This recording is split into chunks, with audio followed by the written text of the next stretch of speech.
사도행전 21장 1절에서 17절 예루살렘으로 가는데 지금 사도 바울은 에베소에서 예루살렘으로 향하고 있습니다.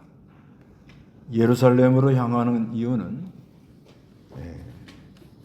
거기서 로마로 가는 배를 타고 포승줄에 묶여가지고 로마로 이렇게 가려고 그런 목적으로 예루살렘으로 향하고 있는 것입니다. 1절 한번 읽어보시기 바랍니다. 우리는 그들과 헤어진 뒤에 배를 타고 직행하여 고스에 이르렀고 이튿날 로드에 들렀다가 거기서 바다라로 갔다. 우리가 페니키아로 건너가는 배를 만나 그것을 타고 떠나 키프로스를 바라보면서 그것을 왼쪽에 두고 시리아로 항해하여 두로에 상륙하였는데 이는 배가 거기에서 짐을 부리기 위해서였다. 우리가 제자들을 찾아내어 거기에서 7일을 머물렀는데 그들이 성령의 감동으로 바울에게 말하기를 예루살렘으로 올라가지 말라고 하였다. 예, 여기 이제 바울이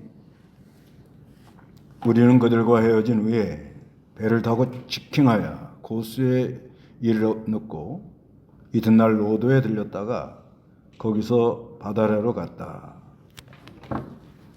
이거 지도를 보면 됩니다.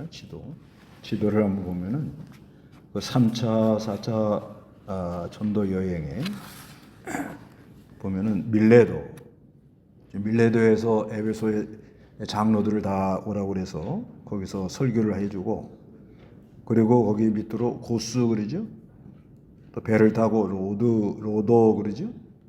또 배를 타고 바다라 해서 거기서 키브로스를 왼쪽에다 두고 배가 쭉 해서 이스라엘 두로 나라로 두로로 가는 중이었다 그렇게 말하고 있습니다. 두로에 가서 사람들을 만났는데 그 제자들이 성령의 감동으로 바울에게 말하기를 예루살렘으로 올라가지 말라고 하였다 이렇게 말했습니다. 이거는 그 제자들이 바울을 사랑해서 이런 말을 했다고 봐야 돼요. 자기 스승이 예루살렘 가면은 어려움을 당한다는 걸 뻔히 알면서도, 그렇죠. 이제 결론은 예루살렘에 올라가서 거기서 많은 고난을 받고, 그리고 포승줄에 묶여가지고 로마로 가는 배를 빌려 타서 로마에 가서 복음을 이렇게 전하려는 하나님의 예정이 있지요. 바울이 자기가 그냥 로마까지 가려고 그러면 경비도 많이 들 거고, 거기 가서 어떻게 가이사랴 법정에 가서 그 왕 이렇게 지도자들을 어떻게 만나요? 지도자 만나려고 뭐 이리 줄대고 저리 줄대고 뭐 그것이 가능한 거예요. 근데 재판 받으러 가버리면 직접 가가지고 만나가지고 얘기를 해줄 수가 있단 말이에요. 그래야 지금 예루살렘에 가서 붙들려가지고 결박을 당해서 가려는 그런 목적이 있다. 그게 이제 23장 11절에 나와요. 23장 11절. 23장 11절. 이튿날 주께서 그에게 서서 말씀하시기를 담대하라. 내가 예루살렘에서 나에 관한 것들을 증언한 것 같이 로마에서도 증언하여야 한다라고 하셨다. 예. 바울이 그 공회 앞에서 이제 이렇게 여러 가지 그 다툼이 있었는데 이튿날 밤에 주께서 그의 곁에 서서 말씀하시기를 담대하라. 내가 예루살렘에서 나에 관한 것들을 증언한 것 같이 로마에서도 증언해야 한다. 로마까지 가야 된다. 이렇게 말씀을 하시고 있습니다. 그러면서 27장 24절에 보면 27장 24절에 말하기를 바울아 두려워하지 마라. 내가 가이사 앞에 서야 한다. 또한 하나님께서 너와 함께 항해하는 많은 이들을 모두 내게 맡기셨다라고 하였으니. 예, 이렇게 그 이제 배를 타고 가다가 풍랑을 만났는데 풍랑을 만나가지고 많이 사람들이 지금 두려워하고 떨고 있습니다. 그런 가운데 천사가 바울의 곁에 서서 말하기를 바울아 두려워하지 마라. 내가 가이사 앞에 서야 한다. 이렇게 말씀을 했단 말이에요. 또한 하나님께서 너와 함께 항해하는 이 많은 이들을 모두 내게 맡기셨다. 이렇게 말씀을 했기 때문에 그러니까 바울이 심령의 매임을 받아 예루살렘으로 올라가는 목적은 거기서 재판을 받고 로마 가이사에게 상소를 해서 로마에 가서 복음을 전하려는 목적으로 이렇게 좀 가는 중이라는 거예요.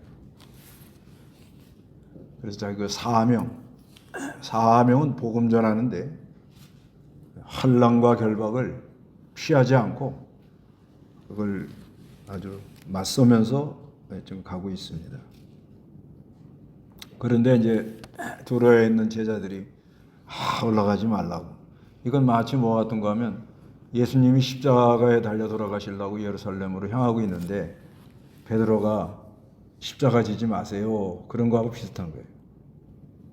그러니까 다 선생을 사랑하는 마음으로 그렇게 말했지만 예수님은 사탄아 뒤로 물러나가라 이렇게 말씀했죠.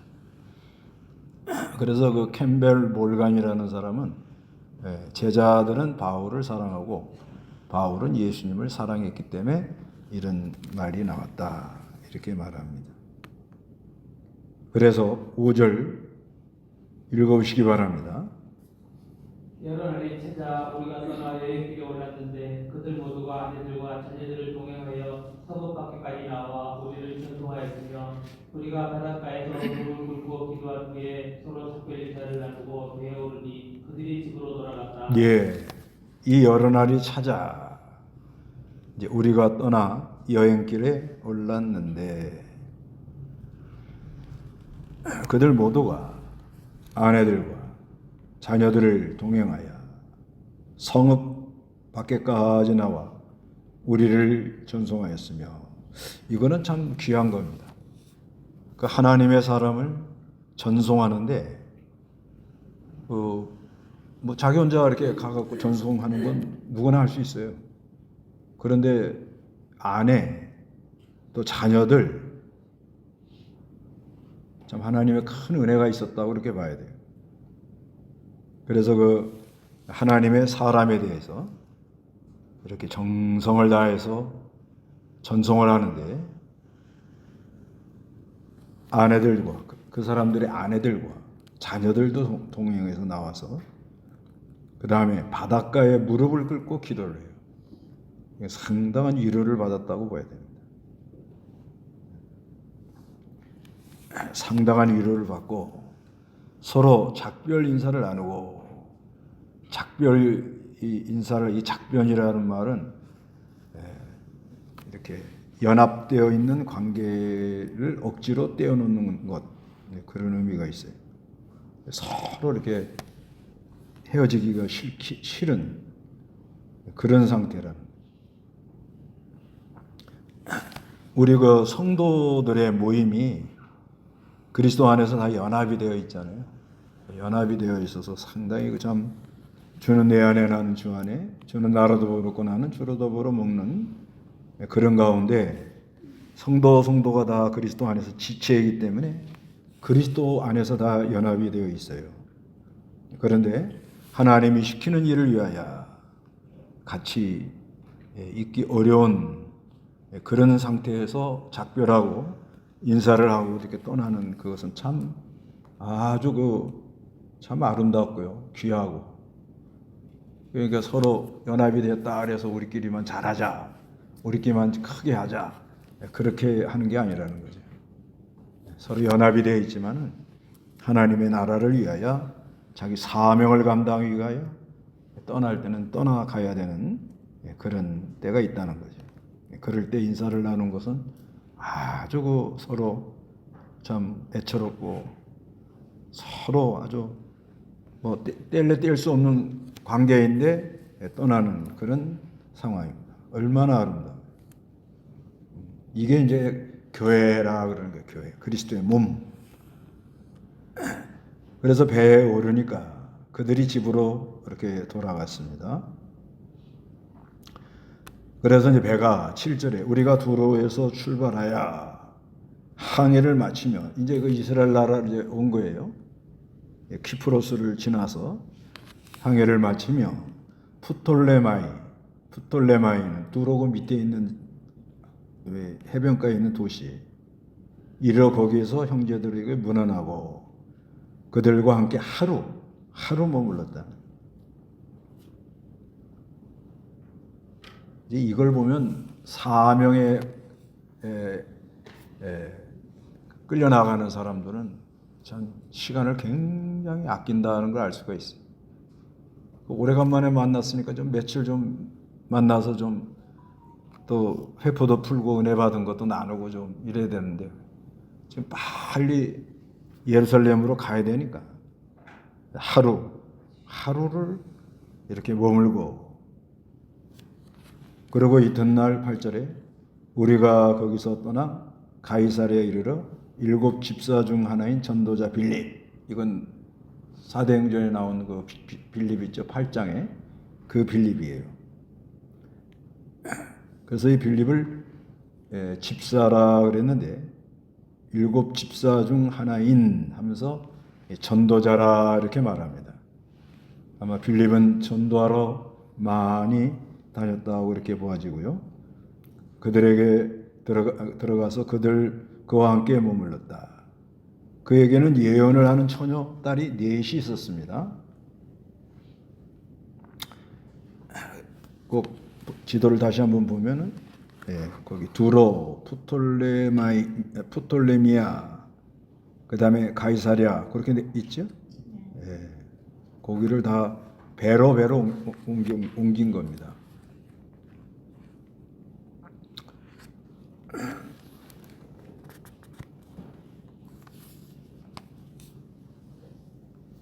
전도자 빌립 집에 가서도 또 이렇게 좀 머물렀을 때 많은 위로를 받았다고 봐야 돼요. 그래서 이 성도는 하나님의 위로도 아주 중요하지만 또 성도와 성도가 이렇게 교통하면서 위로를 많이 받아요. 하나님이 하시는 거. 그러니까 이제 기도 뭐 바울이 지금 예루살렘 가는 게 무슨 대접받고 무슨 큰 교회를 하려고 그러고 뭐 그러려고 하는 게 아니고 이 복음을 저 로마에까지 복음을 전해야겠는데 거기 가가지고 재판 받다가 거기서 똘똘 몰려가지고 로마로 가는 호송배를 타고 가는 거예요. 그래도 그게 자기 사명이라는 걸 알고는 일심으로 가는 거예요. 십자가를 지러 일심으로. 십자가를 앞에 놓고는 우리가 일심으로 나가는 게 이게 신앙인 거예요. 사람은 다 자기 십자가가 있잖아요. 자기가 지고 가야 될 게 있잖아요. 거기에서 그걸 피하려고 그러고 모면하려고 그러고 핑계 대려고 그런 게 아니고 일심으로 가는 거예요. 일심으로. 예수님도 오신 목적이 뭐예요? 십자가를 지고 십자가 부활로 구속을 성취해서 잃어버린 하나님 백성을 다 구원하려고 오신 거 아니에요? 우리도 예수와 연합이 되어서 예수를 믿기 때문에 그리스도의 영이 역사하는 사람들은 자기 사명을 알고 어떠한 십자가가 온다 그래도 그걸 끝까지 올라가는 거예요. 그게 신앙이라고. 끝까지. 그를 이렇게 올라가려고 그러다 보면 하나님이 사람을 붙여주고 또 이렇게 위로도 해주고 그런 은혜가 있다는 거예요. 그런 은혜가. 빌립 그 전도자 집사 빌립 만나가지고는 아마 대화를 좀 많이 했다고 봐야 돼요. 왜 그런가 하면 빌립도 가만히 있는 스타일이 아니잖아요. 빌립은 지금 가이사랴에 있으면서 하나님께서 예루살렘과 유다와 사마리아 땅 끝까지 이르러 복음을 전하여라 이렇게 말씀을 하셨는데 빌립은 이 사마리아, 예루살렘과 유다와 사마리아, 그리고 바울은 저 땅 끝까지 이방 이렇게 지금 가는 중이란 말이에요. 그러니까 빌립도 아마 가만히 있지 않았다고 봐야 돼요. 그러면 예수 증인 생활하는 사람은 할 말이 많은 거예요. 왜? 하나님 한 역사가 많으니까. 하나님의 한 역사가 있는 사람은 성령의 감동으로 아주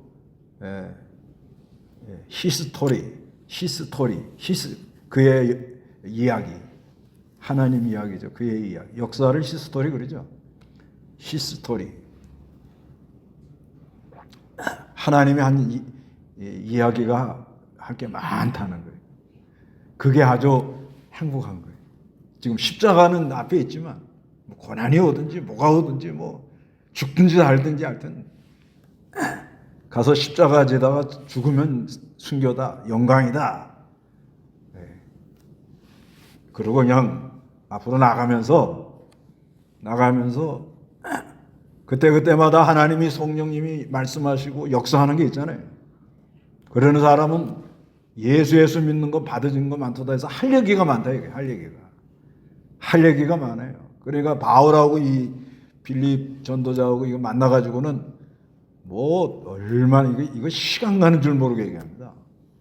이건 경험해 본 사람들이 이거 알아요. 오래간만에 이렇게 만나잖아요. 시간 가는 줄 모르고 그동안 하나님이 한 역사, 또 서로 멀리 떨어져 있어도 기도하면서 성령의 교통하는 그 교통의 역사를 말하고, 이게 예수 믿는 겁니다. 이게 교회예요. 교회가 뭐 크게 뭘 했다, 뭐 그냥 무슨 프로그램 뭘 했다, 뭐 또 뭐 모여가지고 뭐 정치 운동한다고 열안하고 뭐 이런 것보다는 하여튼 우리는 성령이 너에게 임하시면 예루살렘과 유다와 사마리아 땅 끝까지 이르러 내 뭐가 되라고요? 증인 생활하는 거야. 증인. 말투스. 이건 증인이라는 거는 그 말투스라는 거는 이 잔잔한 호수에 돌을 탁 던지면 돌이 탁 떨어지면 너울 파장을 일으켜서 진동을 일으킨 다음에 돌은 물밑으로 꼬르르 가라앉아가지고 죽는 거예요. 우리는 그거 하라고 이렇게 하나님이 불러놓은 거예요. 그래서 그런 성령의 인도를 잘 따라가는 사람들에게는 히스토리가 있습니다. 하나님이 하신 거를 아주 할 얘기가 많아요.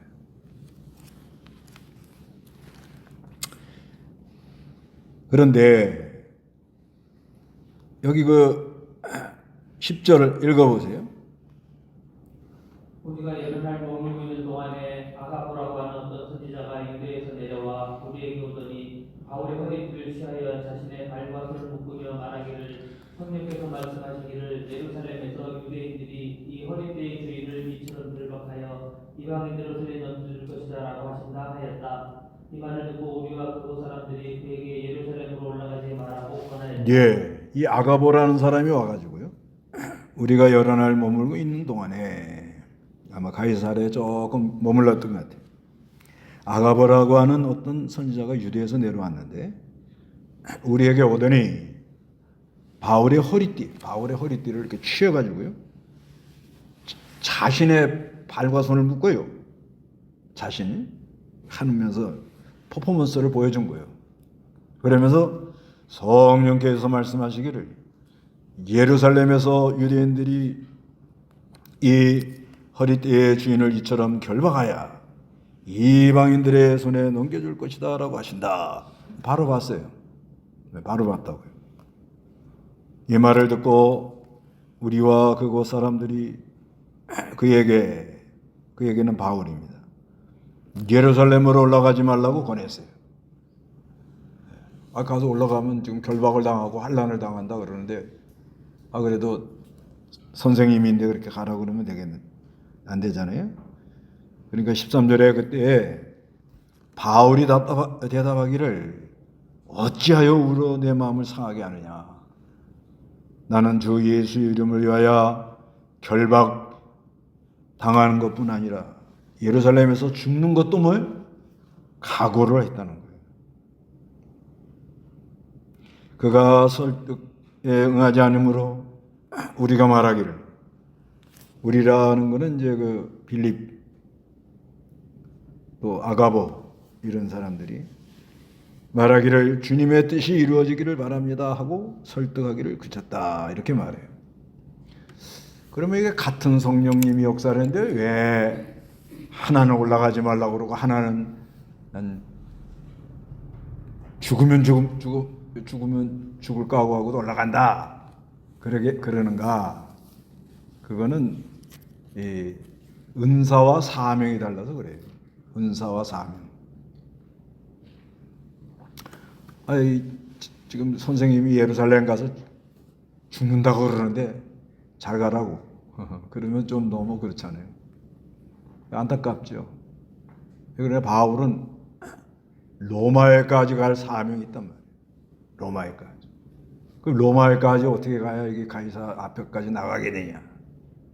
그러면 예루살렘 가서 재판 받다가 붙들려 가지고 호송 배 로마로 가는 배를 타고 가는 그게 최고 지름길이라. 그거를 알고는 결사각오하고 올라간다 이 말이에요. 결사각 죽을 각오하고 올라간다. 그게 무슨 일이든지요. 아주 죽을 각오하고 올라가면은 해결 다 되는 거예요. 무슨 일이든지 그럽니다. 이게 될까 안 될까 어떻게 될까 앞으로 이거 어떻게 진행이 될까 과연 손해가 날까 뭐 좀 어떻게 도움이 될까 생각이 복잡하죠. 그러다가 죽을 각오하고 간다. 그러면 해결되는 거예요. 어떻게 하고 가요? 죽을 각오하고 가는 거예요. 그냥 죽을 각오. 아주 최종으로는 뭐예요? 뭐 이리 오든 저리 오든 복잡하고 막 시끄러워도 죽을 각오하고 하면 해결돼요. 여기 바울이 그러죠? 그러면 올라가지 말라는 사람들은 왜 그러냐? 그 사람은 로마에까지 가라는 그 사명 그런 거 없어요. 감동이 없다고. 그리고 이 바울 그래도 스승인데 그래도 대사도인데 그 죽으면 되겠어요. 그러니까는 그렇게 감동을 받는 거예요. 자기 믿음대로 믿음의 분량대로 그렇게 은혜 역사를 한 거예요. 그 믿음의 분량대로. 그러니까 이 성령님이 하시는 게 아주 다양하고 사람 은사에 따라 다르고 주신 사명에 따라 다르고 그렇게 다양하게 역사를 하는 거예요. 그런 거를 그냥 보통 사람들은 아주 그냥 똑같이 일률적으로 전체주의라 그러죠. 똑같이 그냥 다 붕어빵을 만들어 놓으려고 그러는 거예요. 붕어. 성령님이 역사하는 건 얼마나 다양하고 무궁무진하고 뭐 알 수가 없잖아요. 그래서 함부로 자기가 뭘 깨달았다 해가지고 막 자기가 깨달은 게 전부인 것처럼 남을 다 정죄하고 그냥 판단하고 막 서로 뭐 다툼을 일으키고 그러지 말고 진리 문제 아니고 성경에 명문화됐지 않은 거는 조금 하다가 안 되면 주의 뜻대로 될지어다 그러고 입을 딱 다물면 돼요. 하나님께 맡기고 그냥 지내보면 조금 지나면 바울은 어디까지 가려고 지금 이랬다요? 로마에까지 가려고 저랬구나. 그래갖고 성경에 이렇게 기록해 놓고는 지금까지도 바울이 사명감을 위해서 참으로 예루살렘에 결박을 당하고 죽을 각오하고 올라가서 로마에까지 갔다. 그러니까 바울이 성령님의 인도를 아주 잘 따라갔다. 그 제자들은 뭐예요? 그래도 바울을 사랑하니까 가지 말라. 아주 믿음 좋은 교인들은 뭐 담임 목사가 십자가 지려고 가면 가세요. 가세요. 가시라고. 믿음이 좋아요 다들. 근데 문제는 자기 보고 십자가 지라면 나는 몰라요. 그게 문제겠죠. 네, 하여튼 뭐 믿음의 분량대로 되는 거니까. 믿음도 없는 사람 보고 십자가 지라고 그러면 그 일이 되겠어요. 괜히 머리만 아프고 시끄럽지. 그러니까 아예 감동이 없는 걸 감사하세요. 네. 아예 뭐. 그래도 시대마다 하나님께서 이렇게 하실 일이 있는 사람들에게는 감동을 해가지고 올라가라 그렇게 역사를 합니다. 이번에도 이제 가려고 그러는데 토요일 날인가 하여튼 전화가 왔어요. 지금 뭐 복잡하고 지금 누가 고발한다고 그런다는 거예요. 그래서 좀 그렇다 그래갖고 좀 가만히 생각을 해봤어요. 근데 뭐 비행기표는 다 끊어놓고 뭐 안 된다면 뭐 갔다가 그냥 한 바퀴 돌고 그냥 오면 되잖아요. 그래 간다고. 그래서 갔더니 요번에 가기를 참 잘한 것 같아요. 가가지고 이제 그들을 어려움 그냥 뭐 상담을 하는데 공부 다 하고 이제 금요일 날들 이제 아침 일찍 비행기로 나가는 사람, 또 그 다음에 기차 타고 가겠다는 사람, 기차 타고 그 심천에서 하얼빈까지 기차를 타고 가는데 뭐 며칠을 간다고, 하여튼 오래 가요 보니까 그런 사람. 그러면서 하는 말이 좀 상담을 좀 해줄 수 있냐는 거예요. 그래서 해줄 수 있다고 그래갖고 했는데 뭐 줄줄이 앉아가지고 상담을 해달라는 거예요. 그거 하다 보니까 오전 내내 다 가버리고. 그리고 여러 문제를 하나님이 이렇게 풀어주더라고. 특히 그 김진아 전도사 딸이 아주 그래도 김진아 전도사님이 이제 오전에는 못 오고 오후에만 오니까 딸 보고 오전에도 와서 은혜를 받아라. 강권할 필요가 있더라고. 내가 거기서 하나 배운 거예요. 딸이지만 아주 은혜 받으라고. 그러니까 엄마 말이니까 일찍 왔더라고. 일찍 와가지고 은혜를 받은 거예요. 하나님의 은혜의 장막을 이렇게 씌워준다 그 말에 막. 그래서 자기 그 어떤 어려움도 많이 풀리고 그러면서 하나님께서 여러 문제를 이렇게 싹 풀어 나가는 것을 보더라고. 그러면 그런 걸 본 사람이 할 말이 많을 것 같아요? 없을 것 같아요? 네. 지금 제가 얘기를 하는 게 그거예요. 하여간 중요한 거는 성령님의 역사. 그거를 잘 따라가고요. 근데 서로 안 맞을 때는 어떻게 하라고요? 서로 안 맞을 때가 있다 이거예요. 그때는 어떻게 하라고요? 주의 뜻대로 될지어다. 그렇게 하고는 때를 기다려보면 하나님이 하시는 걸 보고 하나님이 역사를 하시는구나 알 수가 있습니다. 그래서 15절에 읽어보시기 바랍니다. 며칠 후에 우리가 여장을 준비하여 예루살렘으로 올라갈 때 가이사랴에서 온 제자들 중 몇몇이 우리와 함께 가서 오래전부터 제자였던 키프로스 사람 나소리 집으로 인도함으로 우리가 거기에서 머물렀다. 우리가 예루살렘에 이르니 형제들이 우리를 기쁘게 영접하였다. 며칠 후에 우리가 여장을 준비하여 예루살렘으로 올라갈 때 예루살렘으로 올라간다는 거예요. 가이사랴에서 온 제자들 중 몇몇이 우리와 함께 가니 이제 동행자가 또 생겼어요. 보디가드 옆에 오래전부터 제자였던 키프로 사람 나손의 집으로 인도함으로 우리가 거기에 머물렀습니다. 그러니까 하나님께서 곳곳마다 이렇게 복음을 듣고 돕는 사람들을 세워놨다는 거예요. 곳곳마다. 그래서 17절에 우리가 예루살렘에 이르니 형제들이 우리를 기쁘게 뭐예요? 영접했다. 그러니까 우리가 이 성령님의 인도를 따라서 하여튼 계속 가가지고 뭘 전해요? 복음 전하면 하나님이 역사할 때에 그 사람들을 다 이용해서 하나님의 일을 친히 하나님이 하신다. 이걸 알 수가 있다는 거예요.